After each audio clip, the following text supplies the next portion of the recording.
Welcome, everybody. Welcome to my webinar. Welcome to our webinar, WoW Trades.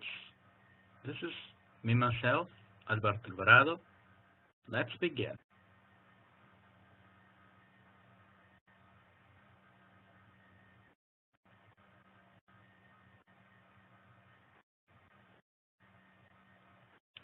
Well, for the ones already familiar with the format of the webinar, maybe this is tradition. For the ones that are new, it's just a reminder. I always begin my webinar with my background because I always have considered very important that every time that you're going to lend your ears to somebody that's pretending to tell you his ideas or her ideas on the market, it's very important that you realize that you know the background so you can more or less know where this person is coming from. Well, first of all, again, my name is Alberto Alvarado. I'm broadcasting from Mexico City. I am Mexican. I have more than 11 years of trading the financial markets. I started in 2005, and I lost my first live account in less than a month. But after doing that and after uh, suffering a lot because of that, I realized that what I wanted to do for the rest of my life was trading the market. So I decided to take my self-education seriously during 2 years. And after 2 years, in 2007, I started receiving the first rewards of my efforts. Just to see my accounts evaporate again in 2008 in the subprime crisis in the United States, I decided I had to decide to leave it or continue. I decided to continue. But what the 2008 crisis left me as experience, sorry, was that my edge, or what I thought it was my edge, was not complete.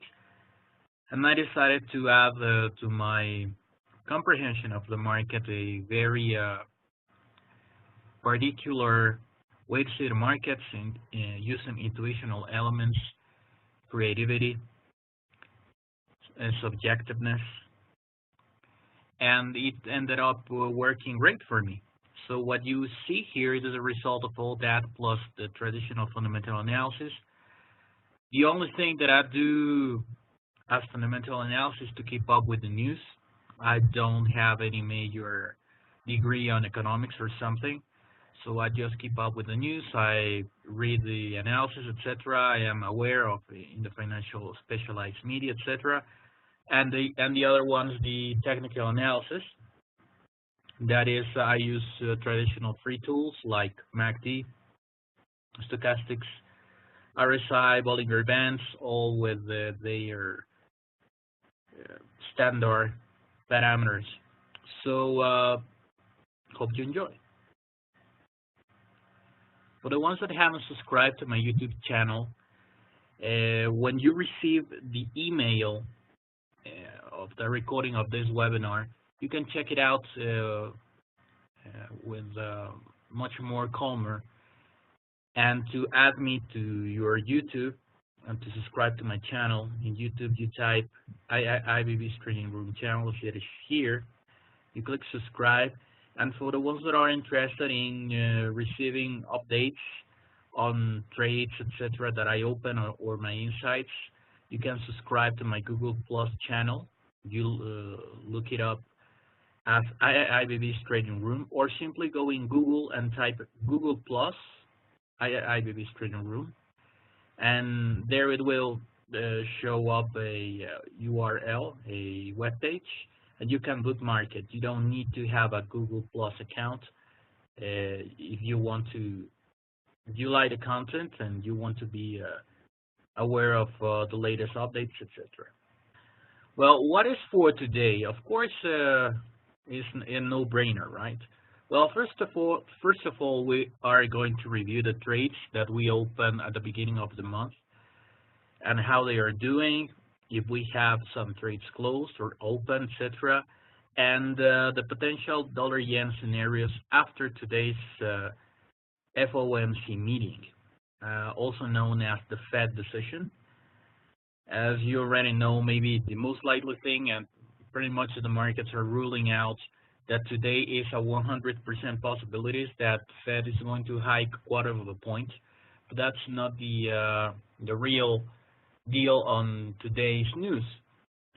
The idea is to listen to the speech and the reasoning behind this to try to track dovishness or hawkishness in respect of the next rate hikes.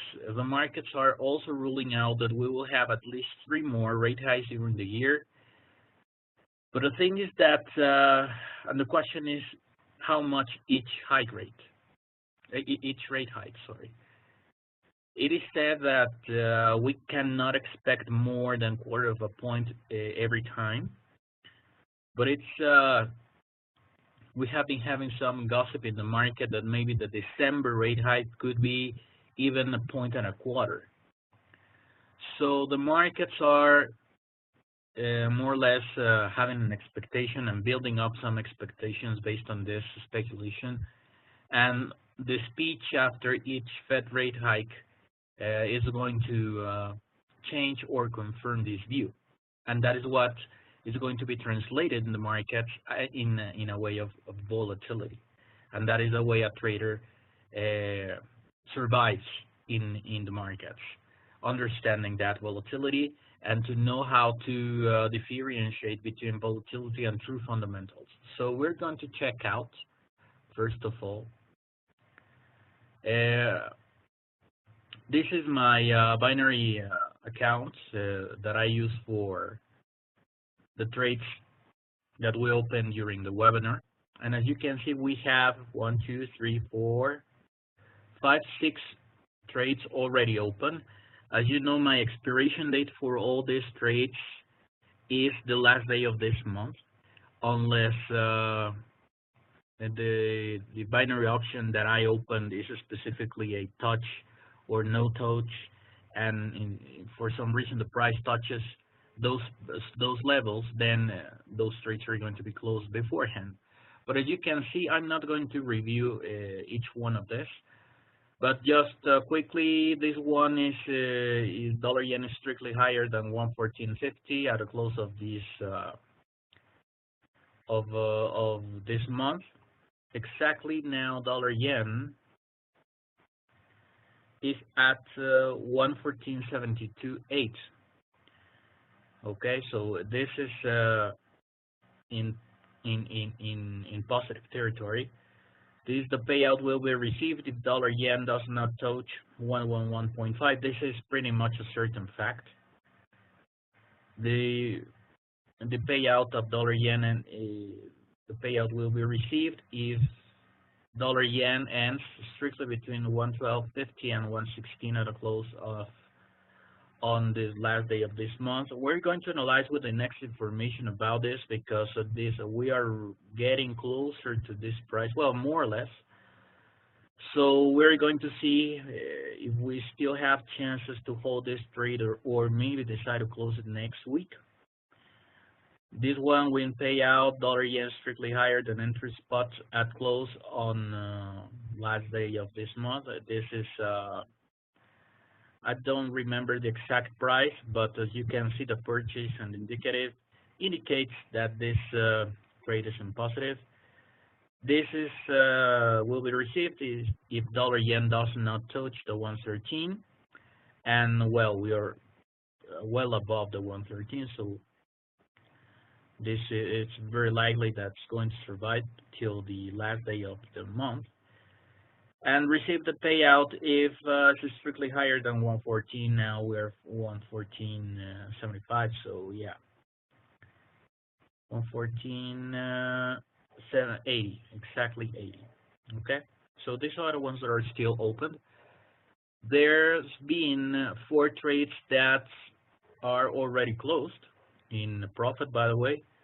This one, the payout was if dollar yen touches 114.5 before the end of this month. So as you can see, we opened the trade. Well, I opened the trade here. We had a pullback, and then this shoot up to the 114.50. So this was closed in profit. The second one, win payout, dollar yen touches 114.75, and the exact same thing. We have a small pullback.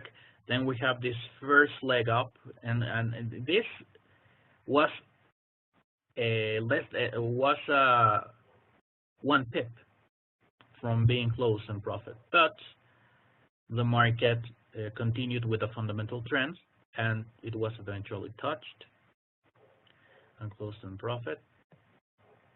This one win payout, if dollar yen touches 115 through the close of the last day of this month, as you can see, has stayed a little bit between this area, the 114.50, one time, two times, three times, but it couldn't hold it.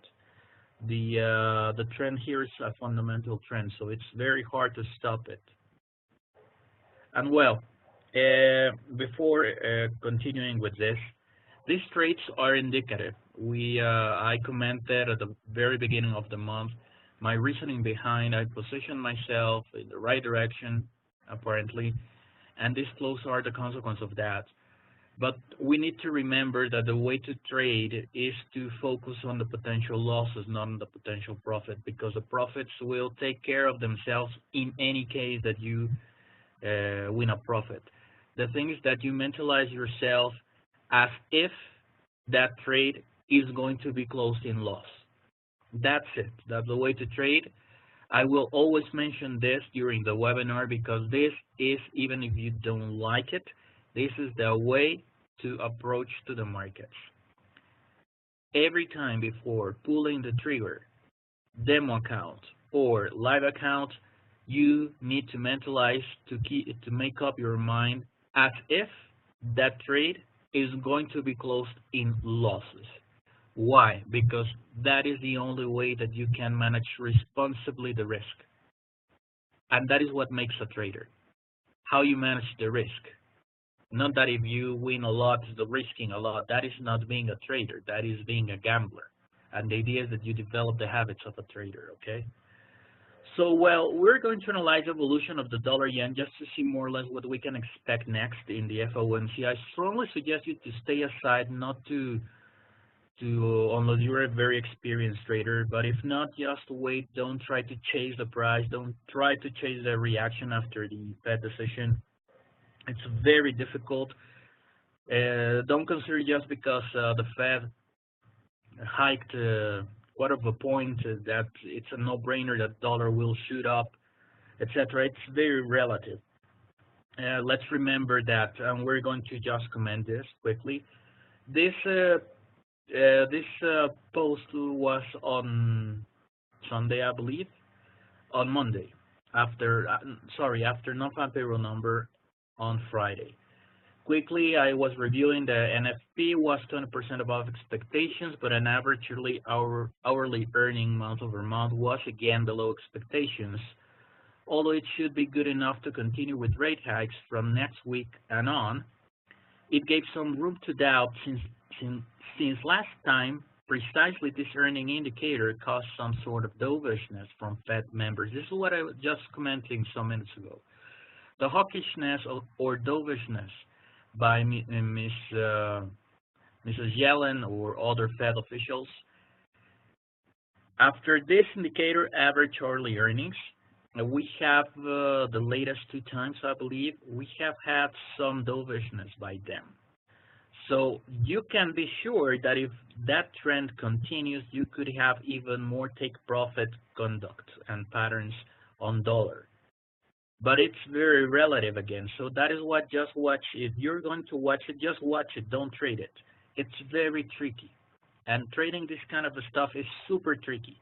Unless you're already in a good position, you can hold it, you can manage that trade. But if not, just don't try not to open anything just before or just after, okay?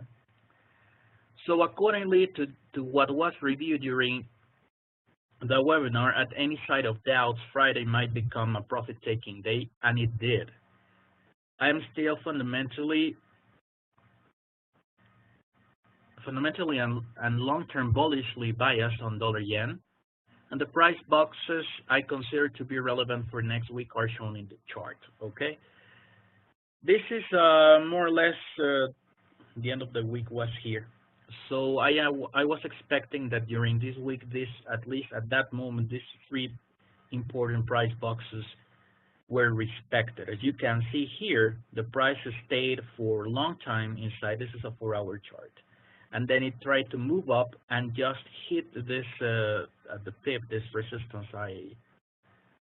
I drew here, and then it retraced and is still making accumulating support here.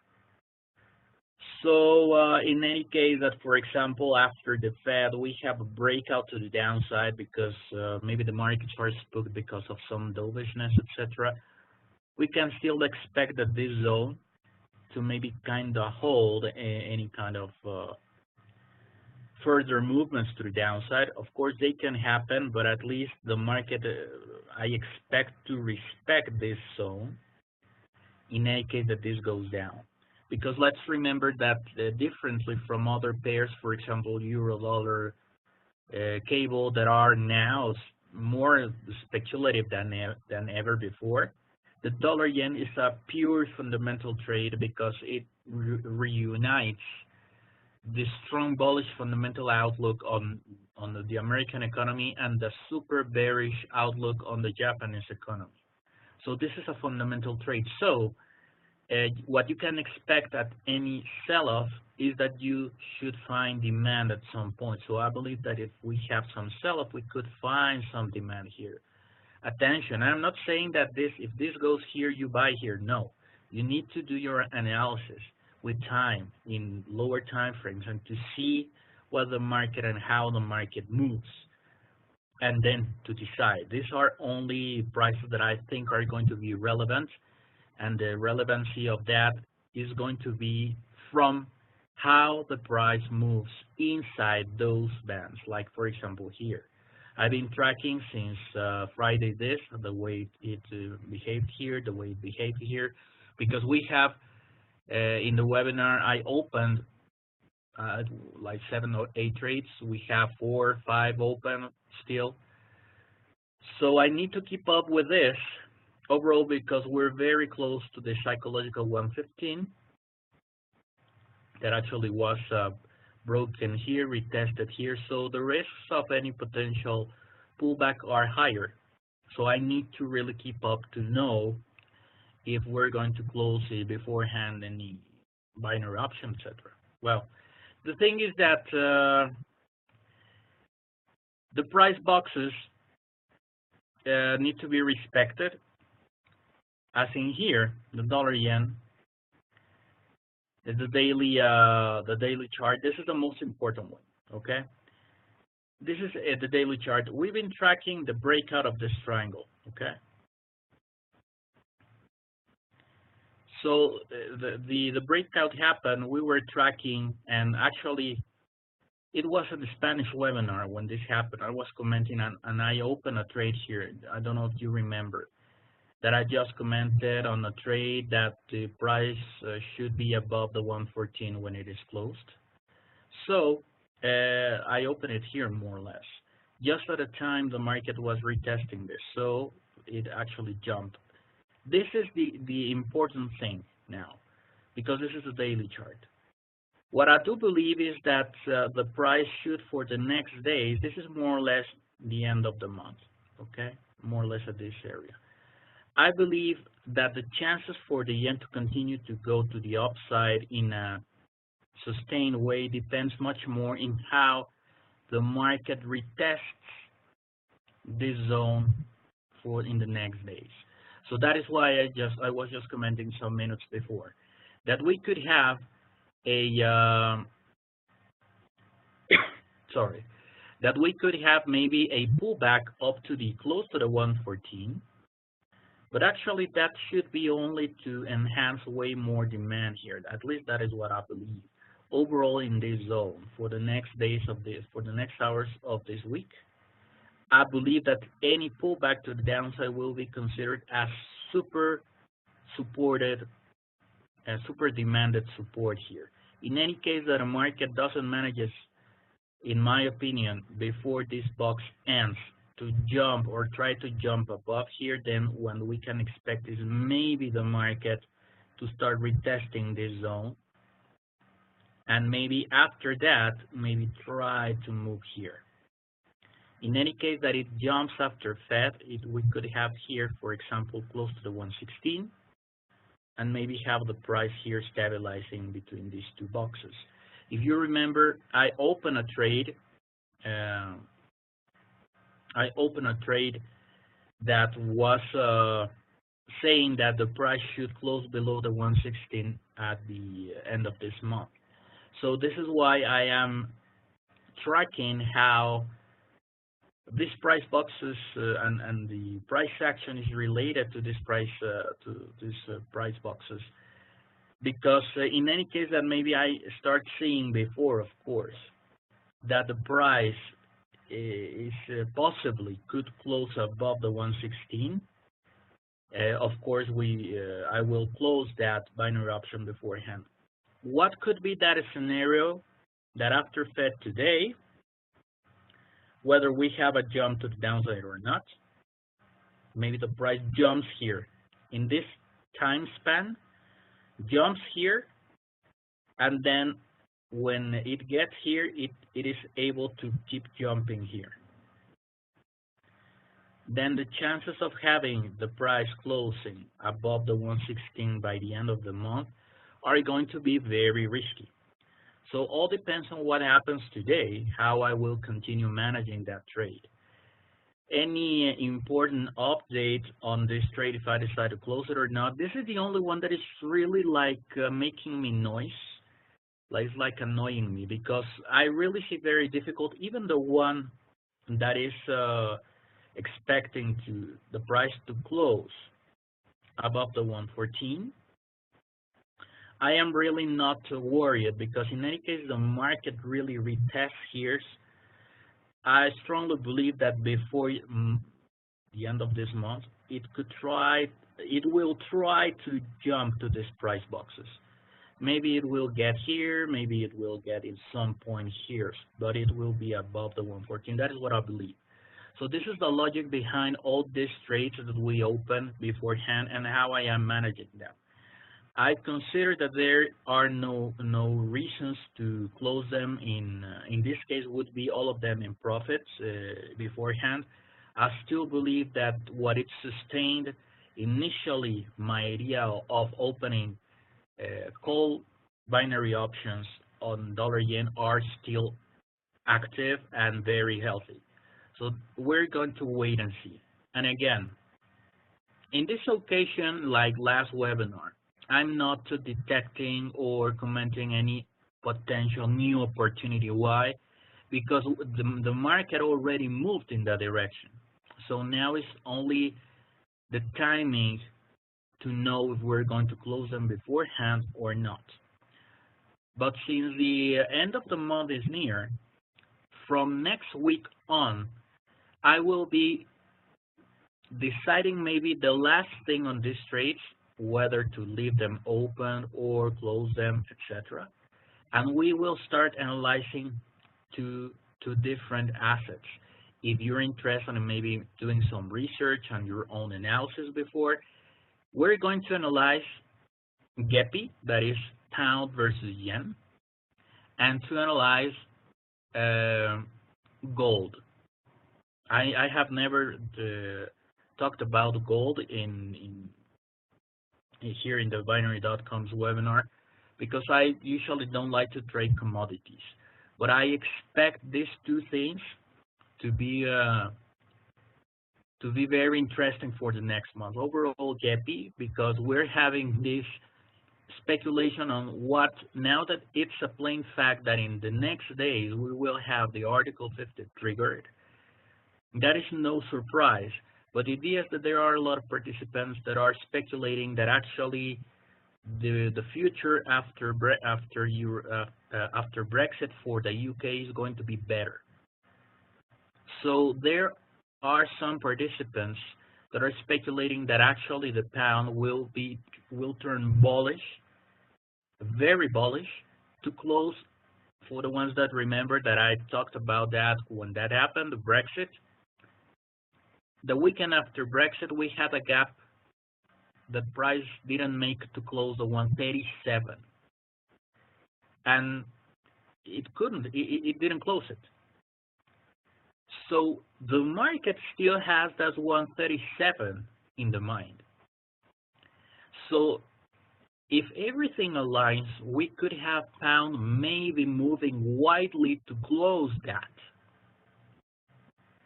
And maybe cable is going to be an exception. Maybe it's going to have a life of its own, independently on the dollar, independently on the euro, just because of this, just because it will try to reset Brexit fears. So if you have pound moving up and dollar yen moving up, that I expect that the dollar yen fundamental trend will continue steady for the rest of the year maybe. That should mean huge movements for the GEPI in the next month or even months. So we're going to analyze that, and please open your mind to some other possibilities. These trades were opened with a 1 month time span. That has a reason. This trade was fundamentally biased. This was not a trade based on potential volatility with nothing underlying. No, it was a very fundamental trade. In this case, gap is not that fundamental because if that cross actually ends up moving higher, it's going to be based only on an adjustment of that gap that was not closed in cable since Brexit, after Brexit, sorry, and that dollar yen has a fundamental trend to the upside. So this is going to be an anomaly to space-time where things that maybe shouldn't be aligning will be aligning. It will be the midpoint between a fundamental and a pure speculative move. So I will track any further potential opportunities, and the thing is that maybe some trades on GEPI are going to be targeted not only 1 month, but maybe 2 or 3 months ahead. So just try to mentalize to that, do your research, and well, gold, now that there's a spree of dollar buyers, everybody wants to buy dollars, etc. The Fed, gold is losing a lot of its shine. So maybe we will try to, in the case that I detect something variously, because maybe it would be to the downside gold, maybe to comment on my trades here so you can make up your minds on your own personal financial decisions, okay? So I would like to thank everybody for showing up to the webinar. I would like to thank Charis for hosting and for recording the webinar, and all of you, of course, for being around. And remember that later on, I believe tomorrow, you're going to receive the recording, the link to the recording of this webinar. So if you have any doubts, if you want to recheck the price boxes, you can go there and check them out. And hopefully that will help you on your learning process, okay? And remember that I expect you next week.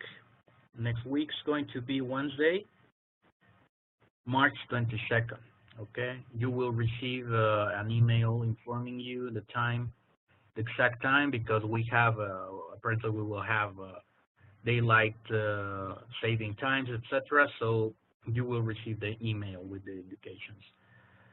So again, thank you very much, everybody. I hope that you enjoyed this, our webinar, WoW Trades. This was Alberto Alvarado. See you next time.